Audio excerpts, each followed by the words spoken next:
Era una tarde como cualquier otra. La brisa era suave, las voces del vecindario se mezclaban con los sonidos cotidianos. Una radio encendida, niños riendo a lo lejos, el pan recién salido del horno en la tienda de la esquina.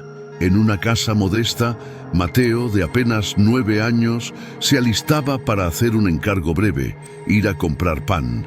Tenía la moneda en la mano y una sonrisa tranquila. Su madre le pidió que no se tardara como siempre hacía. Él asintió con naturalidad. Conocía el camino, lo había recorrido muchas veces, y fue así como cruzó la puerta, sin saber que jamás volvería a pisarla. Desde el primer segundo, esta historia nos confronta con una pregunta inquietante. ¿Cómo es posible que un niño desaparezca en plena luz del día, a solo unas cuadras de su casa, sin que nadie vea nada? ¿Cómo se desvanece una rutina tan común como comprar pan? Bienvenidos al canal. Si valoras este tipo de contenido, basado en casos reales, con respeto y profundidad, te invitamos desde ahora a dejar tu like y suscribirte. Es gracias a tu apoyo que podemos seguir contando historias que no deben ser olvidadas. La desaparición de Mateo no solo marcó a su familia, también dejó heridas abiertas en una comunidad entera. En este video vamos a reconstruir los minutos previos, la desesperación posterior y las preguntas que aún hoy no tienen respuesta. Pero cuidado, lo que estás a punto de escuchar podría hacerte mirar tu propia rutina con otros ojos, porque hay caminos que parecen seguros, hasta que dejan de serlo. Mateo era un niño alegre, curioso, con esa mezcla de inocencia y energía que solo se ve en la infancia. Le gustaban los dibujos animados, el fútbol improvisado en la calle con los vecinos y los caramelos de limón que vendían en la tienda de Doña Carmen. Vivía con sus padres y su hermana menor en una casa sencilla, pero llena de vida. Sus días eran simples y predecibles, marcados por la escuela, los juegos al aire libre y los pequeños recados que hacía para su madre. Ir por el pan era uno de ellos. Un trayecto corto, apenas 3 cuadras, cruzando calles que conocía de memoria. El vecindario donde vivía Mateo era de esos donde todos se saludan, donde las ventanas permanecen abiertas y los niños juegan en las veredas hasta que cae el sol. No era un lugar donde se esperara que algo así sucediera. Las familias confiaban entre sí y la rutina era una especie de refugio invisible. Por eso, cuando Mateo no volvió después de 20 minutos, nadie pensó lo peor, al menos no al principio. Su madre miró el reloj. Tal vez se había distraído, pensó. Tal vez se encontró con algún amigo. Pero cuando pasaron 30 minutos y luego 40, la preocupación comenzó a tomar forma. Salió a la puerta. No lo vio en la vereda. Preguntó a los vecinos. Nada. Doña Carmen, la de la tienda, dijo que Mateo no había llegado. La sensación que vino después fue como un vacío que lo devora todo. Y eso fue solo el comienzo. Las primeras horas fueron una mezcla de confusión, ansiedad y negación. Nadie quería pensar en lo peor. El padre de Mateo recorrió a pie las calles cercanas, llamando su nombre una y otra vez. Los vecinos se unieron rápidamente a la búsqueda. Revisaron parques, callejones, patios traseros, tocaron puertas. Preguntaron a cualquiera que pudiera haberlo visto, pero no había rastro de Mateo, nada, como si el niño se hubiera esfumado en pleno aire. La familia fue al hospital más cercano por si acaso. Llamaron a conocidos, revisaron el camino habitual entre su casa y la tienda. Cada minuto que pasaba sin noticias aumentaba el temor. A las 2 horas, la madre fue a la estación de policía para reportar la desaparición. Allí, como ocurre en muchos casos, le dijeron que esperara un poco más.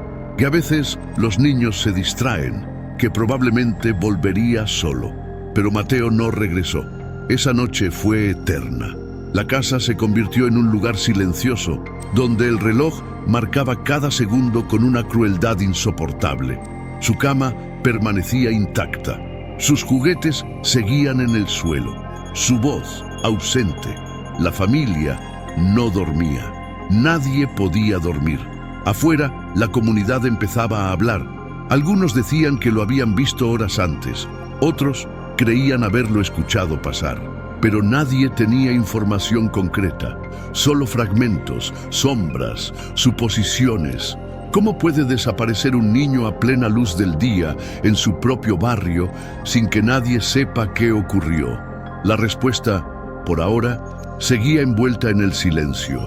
Al amanecer del día siguiente, la policía inició oficialmente la búsqueda. Se tomaron declaraciones, se revisaron cámaras de seguridad, las pocas que había en la zona, y se imprimieron carteles con la foto de Mateo, su ropa del día anterior y un número de contacto. Los vecinos los colocaron en postes de luz, tiendas, ventanas, pero en el fondo nadie podía entender cómo algo así había ocurrido. Era una comunidad donde todos se conocían. ¿Cómo es que nadie había visto nada? Los agentes hicieron un recorrido puerta por puerta, preguntando si alguien había notado algo extraño.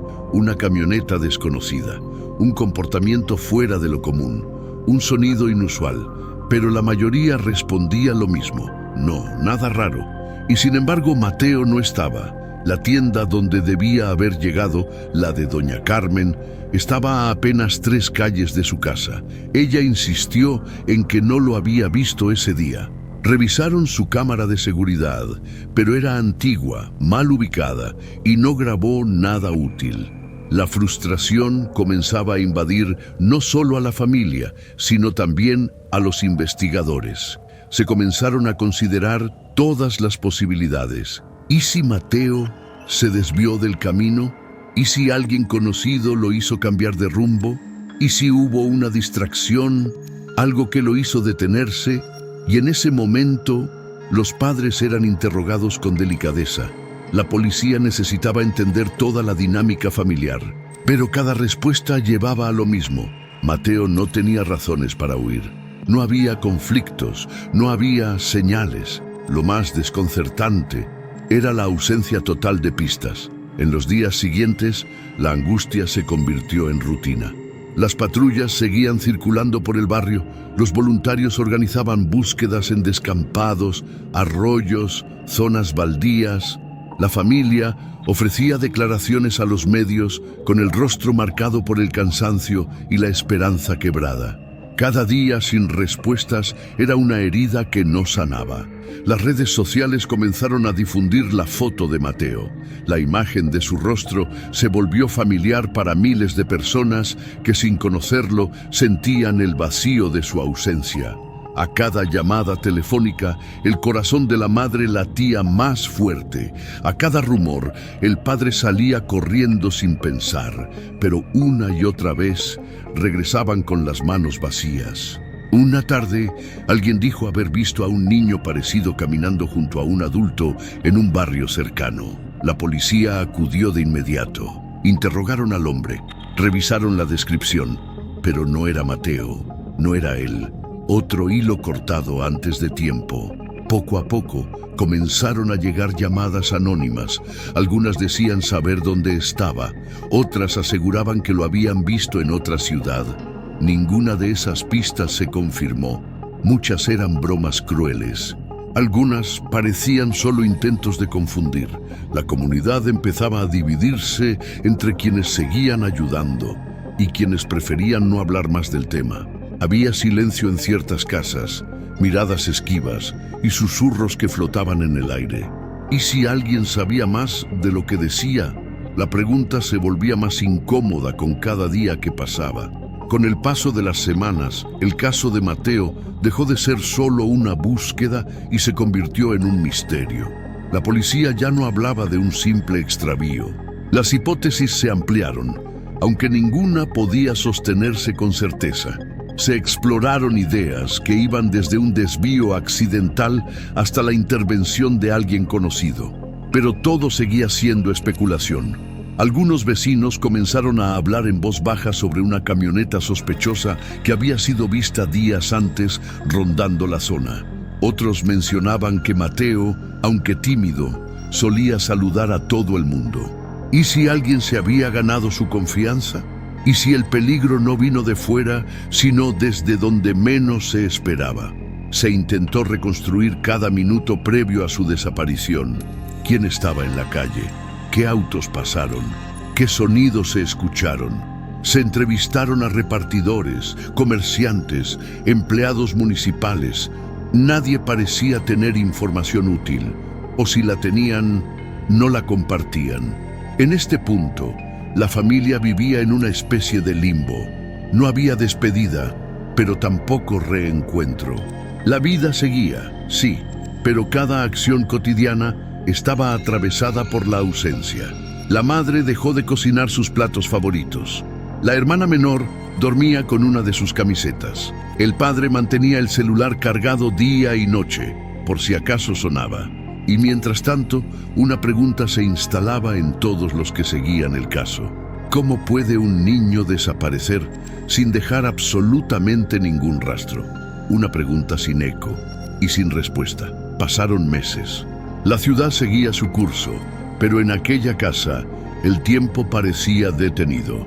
El cuarto de Mateo permanecía tal como él lo había dejado. La mochila escolar seguía colgada en la silla, sus cuadernos abiertos en la última tarea y sus juguetes alineados junto a la cama. Era como si en cualquier momento pudiera volver y al mismo tiempo como si ya nunca lo haría. La familia intentó seguir adelante, al menos de forma aparente, pero cada fecha especial se convertía en una herida abierta.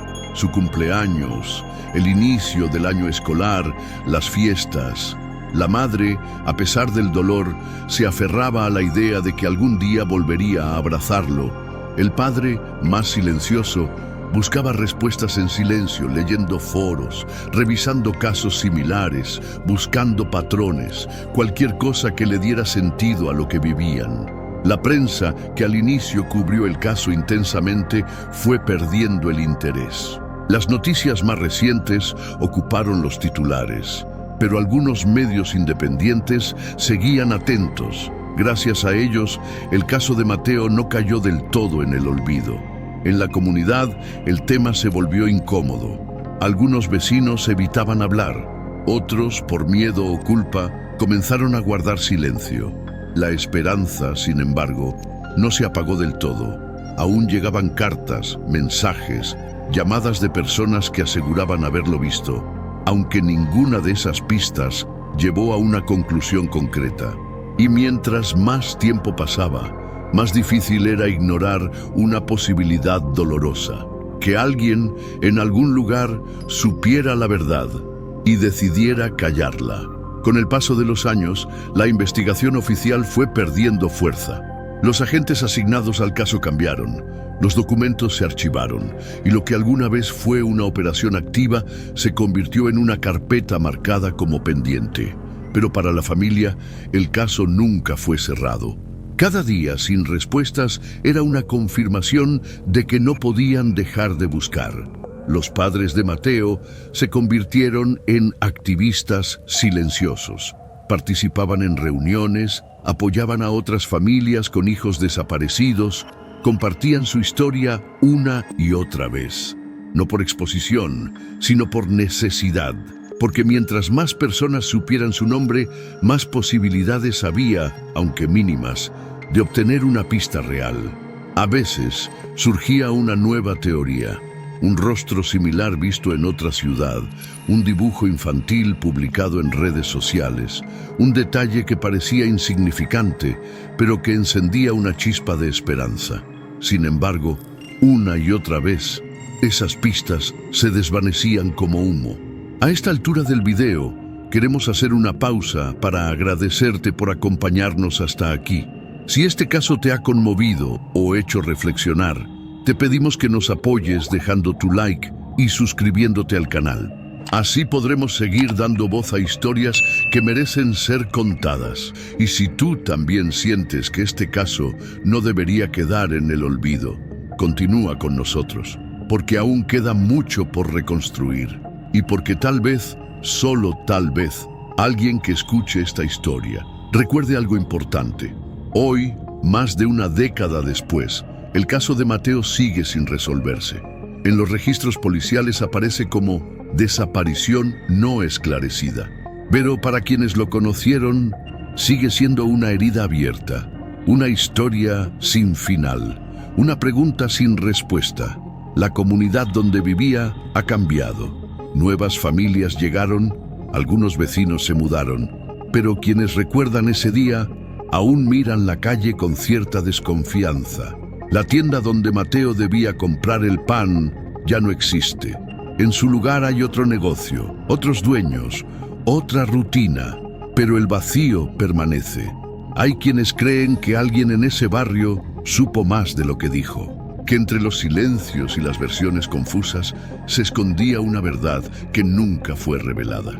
Puede que fuera por miedo, o tal vez por vergüenza, pero el tiempo, aunque lo suaviza todo, no borra lo que duele. La madre de Mateo, con los años, dejó de esperar cada noche, pero no dejó de buscar.